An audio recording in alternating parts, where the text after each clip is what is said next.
আজ আইপিএল এর high voltage match শুরু হতে চলেছে ইডেন গার্ডেনে কলকাতা নাইট রাইডার্স ভার্সেস গুজরাটের মধ্যে।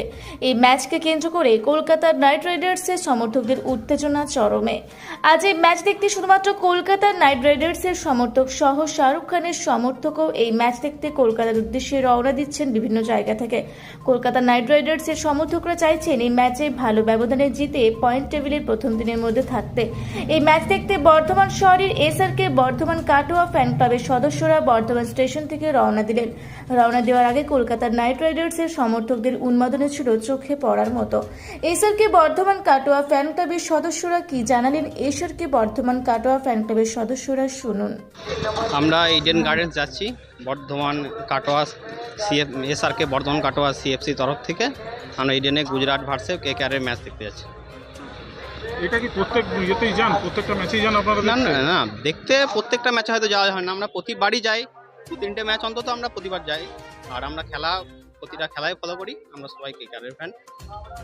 বিগত কয়েকটা ম্যাচে কেকেআরের খারাপ ফল হয়েছিল, তখন কি আপনাদের কি কতটা মন ভারাক্রান্ত ছিল? না, কেকেআরকে যেহেতু আমরা ভালোবাসি সেহেতু একটু মন খারাপ তো করবি, কিন্তু আমাদের এটুকু আশাও আছে।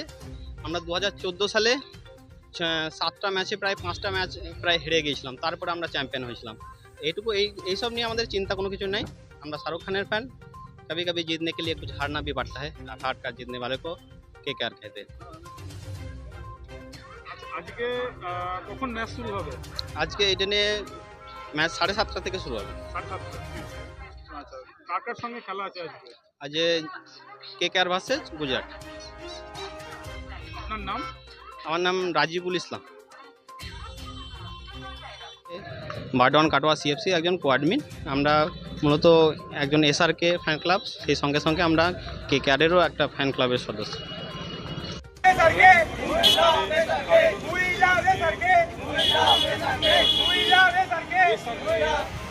পূর্ব বর্ধমান থেকে দেবাশিস ঘোষের সঙ্গে কোহেলি নস্করের রিপোর্ট, রূপসী বাংলা মিডিয়া। পুরা ব্লকের লধুরকা গ্রামের অদূরে অবস্থিত দৌলত পাবলিক স্কুলের দখলে থাকা বেশ কিছু জমি নিয়ে শুরু হয়েছে আইনি জটিলতা। 1197 দাগের যে বেলাবহল মৌজা এবং 2239 দাগের যে লধুরকা মৌজা, এই দুটো জমি আপনারা প্লিজ কেউ কিনবেন না, কারণ আপনারা বিপদে পড়তে পারেন, আইনি একটা লড়াইতে পড়ে যেতে পারেন। জমিটা একদম ডিসপিউটেড, ফলে একটু সাবধানে থাকবেন।